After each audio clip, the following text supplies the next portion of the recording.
Un chantier pharaonique au cœur de l'Amazonie brésilienne. Ici, 8000 ouvriers se relaient jour et nuit. La construction du barrage de Belo Monte a commencé il y a tout juste un an.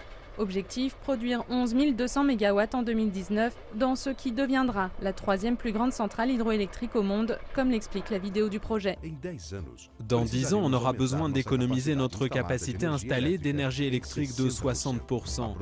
La production d'énergie permettra de réduire les inégalités sociales et établir les bases d'une croissance économique durable. La sixième économie du monde a besoin de doubler sa capacité énergétique pour accompagner sa croissance. Elle pense y arriver en partie grâce à la nouvelle centrale, un développement dont il faut payer le prix, 13 milliards de dollars. Mais aussi un bouleversement pour les populations locales. À 50 km du chantier, la ville d'Altamira s'est métamorphosée. La population est passée de 100 à 150 000 habitants.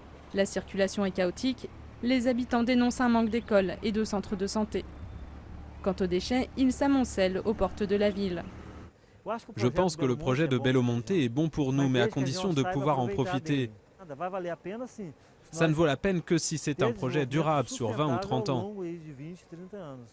500 km² seront inondés. Ce quartier pauvre en fait partie. Ici, près de 6000 personnes devront partir. Le gouvernement s'est engagé à les indemniser, mais les familles ne savent pas encore où elles seront relogées. S'il pouvait mettre de la terre ici, je crois que tout le monde resterait. Parce que tout le monde aime vivre ici. Les plus fermes opposants au projet sont les écologistes et les Indiens. Je le dis, je le répète, c'est un crime contre l'humanité. Cela détruit des vies, l'environnement, la forêt. Et cela pollue l'eau qui est source de vie. À 40 km de là, sur les rives du Rio Xingu, les Indiens s'inquiètent. C'est là qu'ils disent qu'ils vont assécher le fleuve pour construire le mur du barrage. Si officiellement aucune de leurs terres ne sera inondée, ils craignent une baisse des eaux liée au creusement d'un canal et la disparition des poissons qui les fait vivre. Je pense que l'électricité va être une bonne chose, c'est sûr.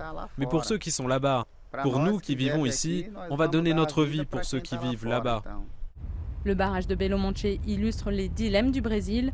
Grandir tout en préservant écosystèmes et populations dans cette Amazonie qui est le poumon vert de la planète. Une équation difficile à tenir pour le géant d'Amérique du Sud.